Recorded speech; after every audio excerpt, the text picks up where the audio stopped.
Welcome to the Mobile Workforce Podcast, where we sit down and have real conversations with business leaders that have been where you are. During these interviews, we'll dive into what it takes to improve systems and champion processes that maximize performance. Each week, our trailblazing guests share their experiences and understanding of the workforce to help inspire change, challenge our thinking, and share what it takes to successfully travel the road to profitability. Now here's our host, co-founder and chief evangelist of About Time and WorkMax, Mike Merrill. Hello and welcome to the Mobile Workforce Podcast. I'm your host, Mike Merrill, and today we are sitting down with Keyona Wells, a virtual design and construction technology professional. And if that isn't cool enough, Keyona is also a freelance drone pilot. So we're really excited to have Keyona on and talk about her wealth of knowledge in all aspects of virtual design. And although we could spend a whole day exploring the world of drone technology, we'll focus in on a few things that hopefully the listeners will find helpful. Keyona is going to share with us what it takes to start and train as a pilot for drones, and also what using a drone looks like on the job site. We'll also be talking about her experience in construction and also talk about how she feels the industry is evolving. So hello, Keyona, and thank you for joining us on the podcast today. Thanks, Mike. Happy to be here. Awesome. Well, I guess first of all, I have a lot of questions, but to start out, what made you want to be a drone pilot? Oh gosh. Well, I picked up my first drone on a construction site actually about a little bit over a year ago. So that was kind of my first introduction to actually flying unmanned aircraft. But if we go back a little bit further, I actually worked on like underwater submersibles in high school. I almost kind of forgot about that, but yeah. So we it was part of like a robotics competition where we built it, designed it, and then we spent so much time building and designing it that we didn't really get to test it out very well. But it looked really cool. It did function a little bit. So right, awesome. Well, that's cool. Well, obviously, there's that kid in all of us that wants to be a drone pilot. Everybody sees a drone. Every time I see a drone, I'm like, oh, I want to do that, right? Everybody seems to want to do that. But on a more serious note, like if somebody's really going to put that on a resume, if they want to truly work in a field that they could use that kind of skill, what kind of background or what can they do to try and launch into something successful with that? Yeah, well, with drones specifically, there's a certification process that's here in the U.S. It's called the FAA Part 107 exam.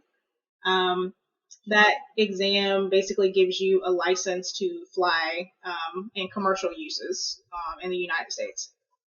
And so that would be the first step in order to fly a drone, say on a job site or any type of commercial use there. Okay. Is it like an online class or a course, or how do they go about taking that? So the course is offered in person, and there's no mandatory courses that you have to take in order to pass the exam. But there are institutions out there that do offer training to get you up to speed on all the regulations and things you need to know in order to pass that exam. And I would definitely recommend going that route. You can study on your own. It's just a little bit more cumbersome because you're filtering through a lot of resources, a lot of YouTube videos and helpful things like that on the internet. But yeah, I actually had the privilege of taking a class through an online institution and was able to really study for it that way, and then did some self-learning on my own, and then able to pass the exam. I think I got a 93 or something on it. Wow, nice. Cool. Well, is it expensive to get that certification or take the exam? The certification, no. I've seen it from $130 to $160. It depends on the location and where you take it. So I'm in Raleigh, and I took mine at an institution at the airport, so RDU International. Okay. In Raleigh-Durham, North Carolina, right? Is that right? Yep. Okay, cool.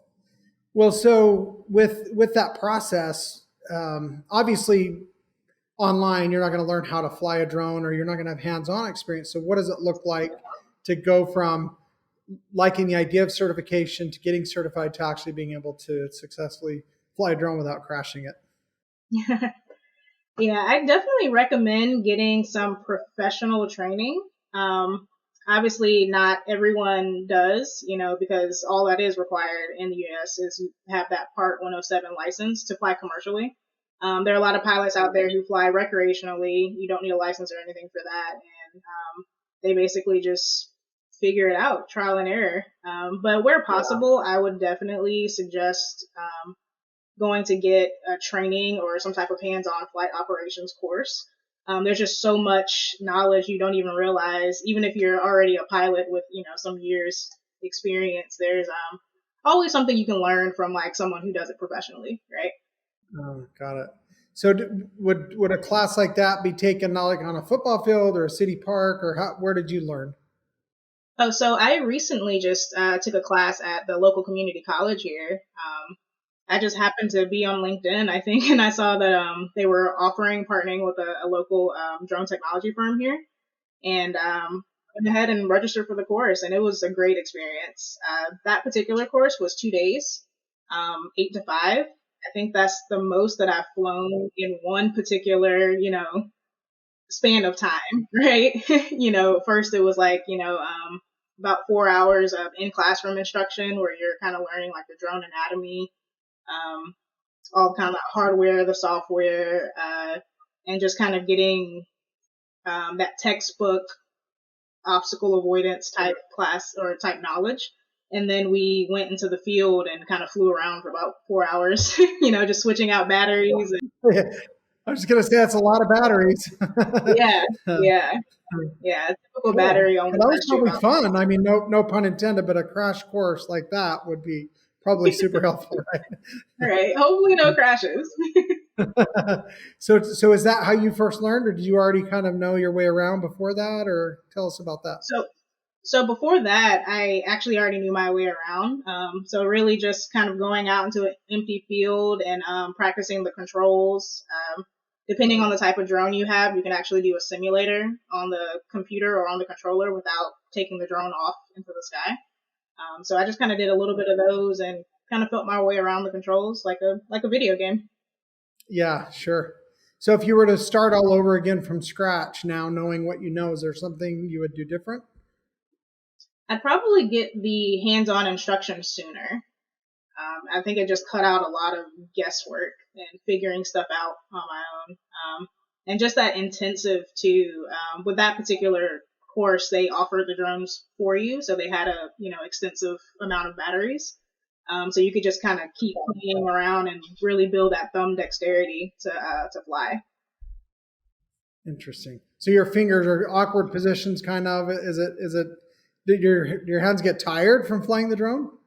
They can cramp up a little bit depending on what you're doing. If you're really trying to like orbit around a particular target or anything like that, it really requires like good thumb dexterity and like holding that position perfectly, not hand tremors or anything like that. It'll kind of throw you off. So it takes a lot of concentration. So how long have you been flying drones for at this point? This point, I'd say about a year and a half. Yeah. Cool. So you're an expert. I wouldn't say an expert. Still a lot to learn. Yeah. Well, cool. So thinking about that again, I mean, really, in fact, I'm in an event right now out here in the Dallas-Fort Worth area, and they took a drone picture of everybody out on the Dallas Cowboys practice football field at this event. And this drone was circling, and it was interesting because I knew that we had this podcast recording, and all these people are talking about, oh, cool, I want to get a drone, and then some people, oh, we have a drone, but we don't use it, and I mean, it was just interesting, all of the different, buzz around the idea of drones. So I think it's fantastic that you've actually dug in and learned how to do this, and I've got to imagine when you're a little girl, you didn't always want to grow up and be a drone pilot. Is that right? No, I can't say I did. I wanted to be an astronaut, so maybe that's kind of close a little bit. Okay, yeah, you're getting there. Yeah. Baby steps, right? Right. So what is it? Is there something about your personality or about people that seem to have a knack for this, you think? Or are there traits that seem to be common among people that gravitate towards this or that are good at it that you've noticed? Enthusiasm and passion for learning something new. You don't even really have to be, gung ho about aviation or drones, but if you're just really excited and passionate about technology and how that can work for your business or your company or whatever it is you're doing, that seems to be the common denominator amongst many different backgrounds and people that I've met in the industry so far. Yeah. So are there, and I know this is a newer, I'm assuming it's a newer industry, so to speak. Are there events or resources that are becoming more common for people to continue to develop their skills in drone technology? Definitely. I'm actually on the leadership board of the local chapter of AUVSI, which is the Association for Unmanned Vehicle Systems International. And we offer a lot of information out there regarding safety, legislation, and resources just for learning how to fly and connecting with other pilots out there. In addition to that, you also have local groups. Like I said, the drone community is growing, the industry is growing, and just about in every major city area, there's at least a good handful of pilots, and they probably have meetups regularly as well. Yeah, I love that. And I know obviously flying a drone in the park or, out on a beach or somewhere for fun is a little different than on a job site. I mean, there's safety concerns and other things that you have to be aware of. It's a more professional environment, or at least it certainly should be. What are some of the differences that you've had to either learn about or grow to understand so that you can operate safely on a construction site? Yeah, well, safety is definitely like the number one concern on a job site. And so flight over people, once you get the FAA license and everything, you understand that flying over people is not allowed. FAA regulations are changing that are allowing you to get waivers more readily in order to fly over people. But, just because you can get the waiver doesn't mean you should want to or have to. If you don't need to fly over people, then don't, right? So that's kind of like one of the number one concerns on a job site is because it's active, right? You've got people building things, so they're kind of everywhere.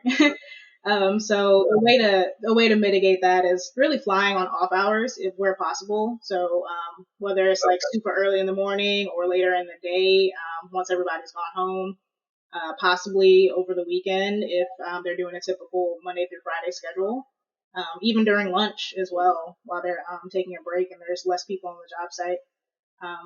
And for those cases where you do have to fly, where the construction site is active, you want to stay on the outside of the job site, where or like around the perimeter, so you won't have to actually fly over people.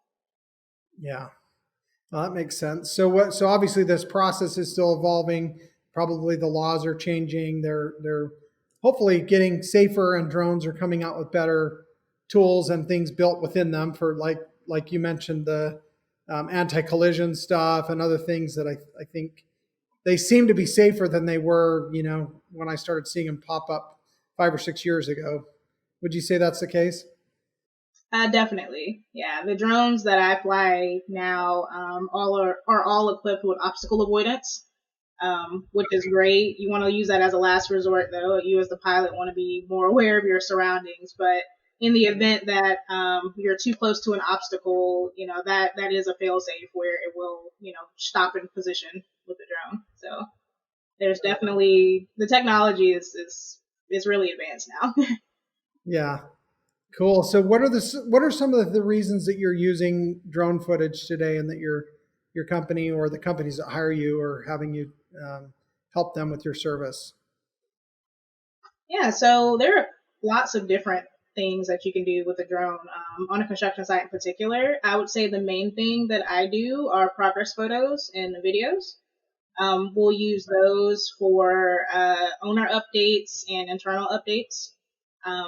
We'll also use them to track material, lay down yard usage, and just overall progress of the job site and the built condition. Other uses are 2D mapping. So we'll do what's called like an orthomosaic map, where it will the drone will fly in an autonomous flight path and then collect the data and then stitch together the photos in sequence to create a 2D map, essentially. So you think like Google Earth or Google Maps, Apple Maps, similar to that, but just in a localized area to your job site. You can also use a drone to generate existing topos as well.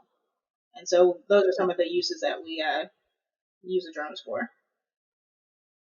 Wow, it sounds like not only an efficiency tool, but also a marketing tool. I mean, is your company using those? Are they using them for marketing quite a bit? Yeah. Those drone videos, all that footage can be edited in videos that we do put out on, LinkedIn, social media, that kind of thing. Owners really love the videos, I've noticed, especially when you put like a nice little soundtrack in the background. They really love them. Yeah. So how do you take these photos for progress? Is it just every so often, or do you have a schedule, or is it random? I mean, is there any kind of format? It depends on the needs of the project. I've done some job sites where they wanted progress photos every week, usually around the same day, weather dependent. Some will want photos every month just to have that monthly aerial. And then some are like, every 2 months. But I would say the average is usually once a month. Yeah. Okay. Yeah, that's interesting. Yeah, I imagine these projects that are multiple years, I think, monthly is probably pretty good. I would imagine. Yeah. And if they want something like time lapse, then that would be a mounted camera somewhere, I would imagine, and a drone isn't really the right tool for that. Is that right? I would say so. Yeah, you would want to have a camera posted on the job site to do a time lapse. Although you can create those with drones as well. There are a lot of autonomous softwares out there that allow you to take the pictures at the same location, same elevation, same angle every single month. If you were to do that over the course of a year, say, you can then put those photos together into a time lapse video. Wow. So it's using GPS technology to get the exact same angle as if the drone was mounted on a pole, so to speak? Yes. Yep. Wow. So what types of technology are you using for 3D modeling with drones? So we can use the drone, again, with some of those softwares like Drone Deploy or Propeller or Pix4D. You can do a 3D modeling mission. So the drone will fly in a defined path and essentially just capture 3D images. And once it's stitched together, there's a 3D model towards the end. And you can use that it's really good for visualization. I would say I've done it only a handful of times, more so for existing buildings, just to kind of give the owner, the developer, a rough idea of a piece of property that they may be looking at. Okay, so that's used more for maybe a building that was built before BIM technology and those tools were available. Would that be right? Mm-hmm. Yes. Yeah. I would say tools better suited for 3D modeling would maybe be like a laser scanner, actually just taking the handheld scanner out there and setting that up in various different areas. So do you do walkthroughs inside of a building with drones ever for people remotely? I've never done it personally. I've seen it done though. I would say you want to be careful with that just because drones generate a lot of wind, right? So if you're going through a building, that could kind of mess up your shot, right? So I would use maybe more like a 360 camera as opposed to a drone doing the fly through. Yeah, because you can mount that onto like a hard hat, for example, or just a pole and kind of ride that through. But I have seen people, fly a drone through a building towards the end for like final photography. Usually like a little smaller Mavic Mini or something like that. Nice. So what kind of looks and responses do you get from reactions from people when you are out flying a drone on the job site?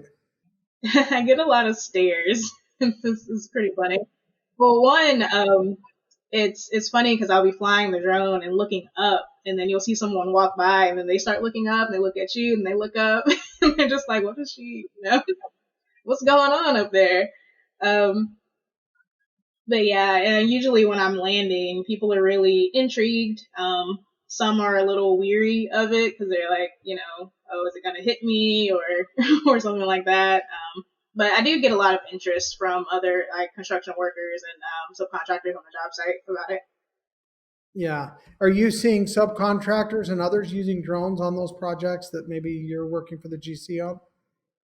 Yeah, I've seen site contractors use them quite a bit. Yeah, I imagine they use them for site analysis tools, similar to what I've done, where you can fly it for a mapping mission, for example, get some existing topos, and you can take that data and then do a cut fill analysis, and that can help you with your pricing and bidding. Nice. So what's the craziest thing you've ever encountered while flying a drone out on a job site? I had an issue with birds on one job site. Oh, really? Wow. Yeah. Tell us about that. Yeah, they came close to attacking the drone. Thankfully they didn't. But I kind of noticed them. I would say like the week before I was finishing up a mission, and then I saw a couple of birds circling, and thought like, oh, okay, I need to be wary of birds. That's the first time I've seen them out here. And then sure enough, the next time I go out and, they get closer and closer and they're starting to like circle the drone. This was during one of those autonomous mapping missions. So the drone's kind of going not super fast, but at a steady speed and in different directions. So the birds are just kind of following the drone around. I ended up having to land and restart the mission on that one. Oh, wow. Crazy stuff. I imagine if you keep doing this long enough, you're going to see some other crazy stuff, sure. Yeah, I've seen videos of people getting their drones attacked by birds. I did learn something recently, too, that when you do run into birds, the best thing to do is to fly straight up, where my natural inclination is to go straight down. But birds can dive a lot faster than they can ascend, so it's better to just go straight up if there's any birds near your drone. Good to know. Well, Keyona, obviously, I mean, switching the conversation up just a little bit, I mean, you've been in the construction industry for 5 years plus full time, and you're so much more than just a drone pilot, if we're going to put a label on something. What have you learned so far in your experience, and what's been fulfilling for you in your experience in the industry so far? Yeah, so throughout my 5 years, I've had positions in operations, field management, office management, and now virtual design and construction. And I would say one of the best things is just having that service mentality and really being able to help the project team, help the owner, and really provide a valuable service. I love that. That's great. I mean, yeah, I know we're talking mostly about drones, but it's like you've done really well in all these different parts of the construction trades and working for a company. And I think this is just sounds like another opportunity that you're making the most of and seeing where it takes you. Do you plan to continue being a drone pilot operator or doing something more or different as your career advances, or what are your thoughts there? Oh, I definitely plan to keep up with piloting my drone and keeping up with the regulations and things as they change. I really like being involved in the community, teaching and helping others learn to fly and fly safe. It's a passion of mine for sure. So I don't think that's going to go anywhere anytime soon. Yeah, I like that you worded it that way. It's not just a hobby, right? It's a passion. That's a good term for it. I can see you enjoy it, and I can see why. So tell me this, how do you think your bosses have supported your career so far as you've advanced and done these different things?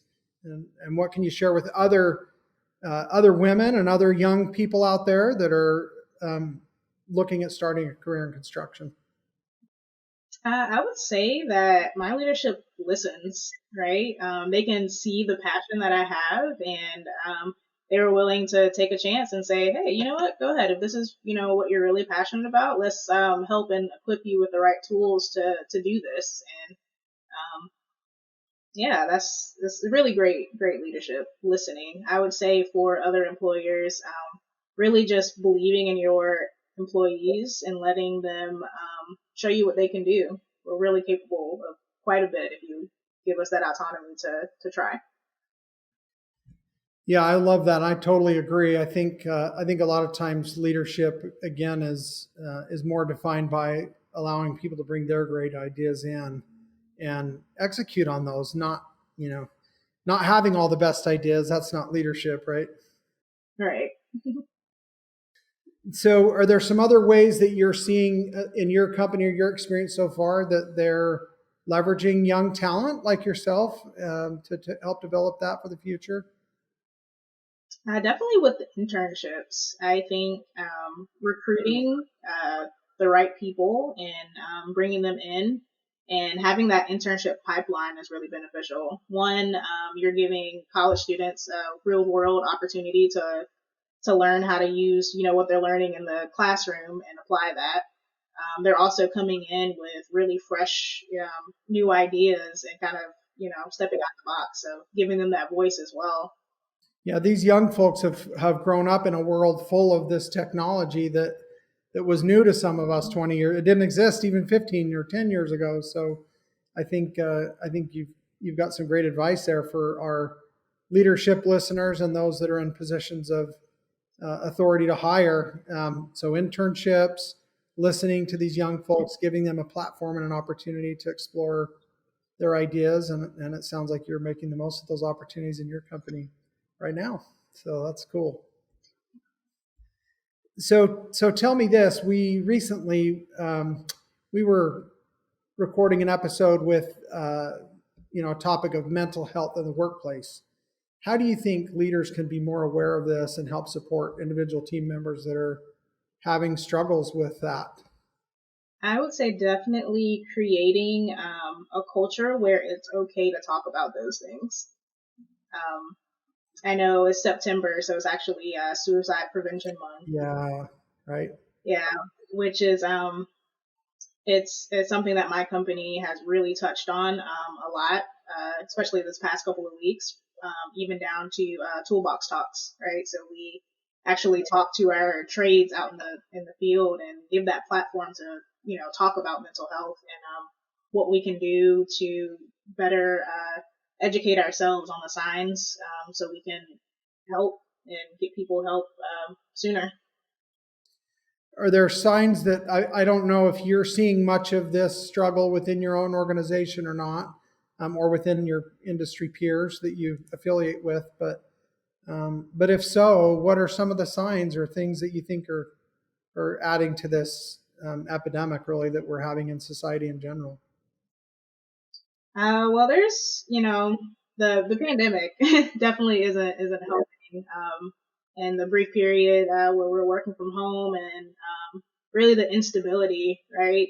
As cases are climbing, people who may have gone back into the office, now they're going back home, and it's just kind of nothing's really stable in some areas. So that's a added stressor there. So just being aware of that and what's going on in the industry and just kind of taking that into effect when you're talking to your coworkers or when you're as leadership talking to your employees. Burnout is definitely another sign. When you see an employee who maybe was like super passionate in the beginning and then they kind of get quiet, that could be a sign there of that they may just be really overwhelmed, whether it's with work or anything in their personal life. It's just being one of those leadership or those bosses who takes time to just kind of notice that and just kind of ask your coworker, your employee, everything okay? Anything I can help you with?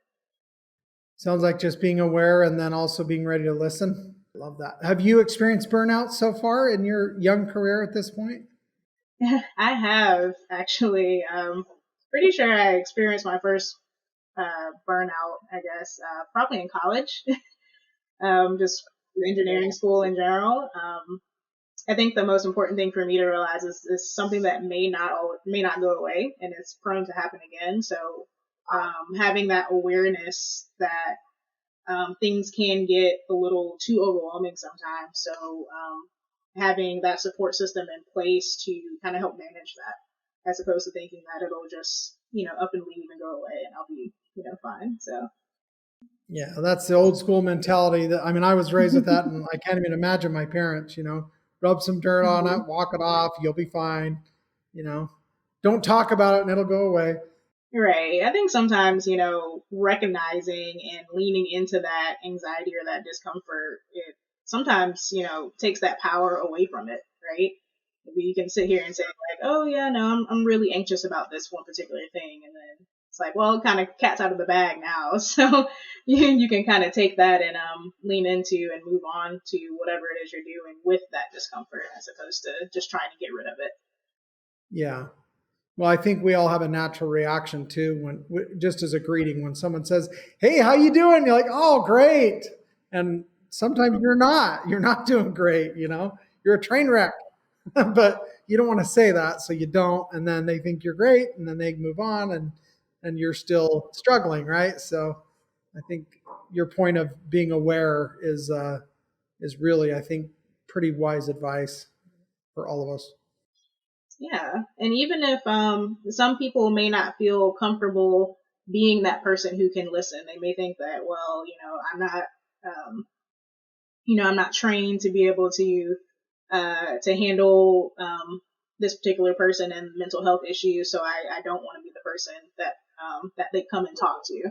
And that's okay, but leadership and companies can also offer resources and make sure that your employees know that they're out there.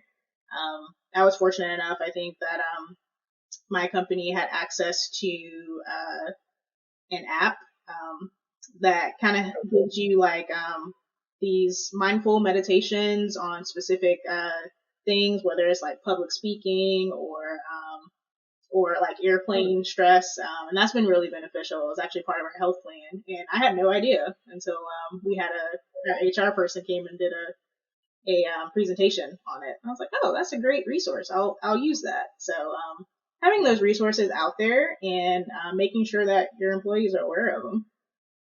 Yeah, that's great. And I thank you for bringing that to the attention of myself and the listeners. I think a lot of us may not be aware of some of those things that are available to be taken advantage of. And we just need to talk about these things more and collaborate with our industry peers and our employees. Again, ask them how they're doing and then listen, right?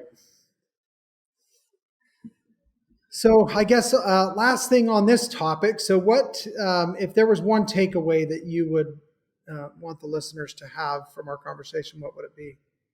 I would say to give yourself the benefit of the doubt, just like you would your closest friend if they're struggling or going through something.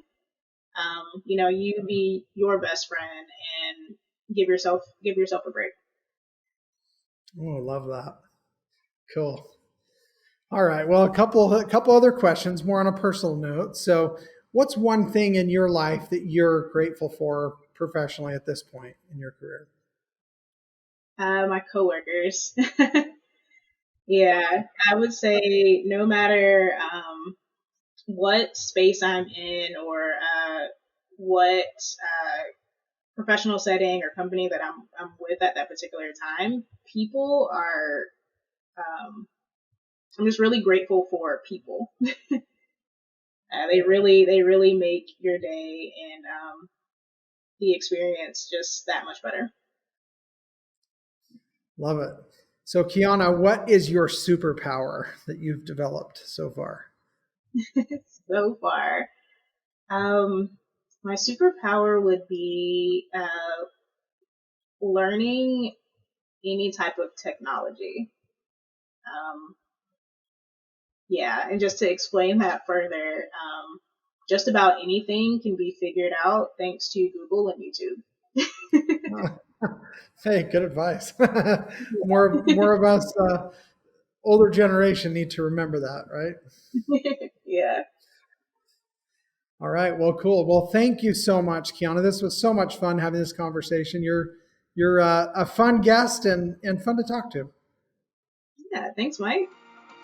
Thank you for joining us today on the Mobile Workforce Podcast, sponsored by About Time Technologies and WorkMax. If you liked the conversation we had today, or were able to learn anything new or helpful, please make sure to follow us on our WorkMax page on LinkedIn and on Instagram at WorkMax_. And subscribe to the show on iTunes or your preferred podcast platform so you will never miss another insightful episode. Also, if you enjoyed the podcast, please leave us a 5-star rating and review and share the show with your friends and colleagues. Your support means the world to us and will allow us to continue providing impactful information with others looking to improve their results in their business and, in turn, their life.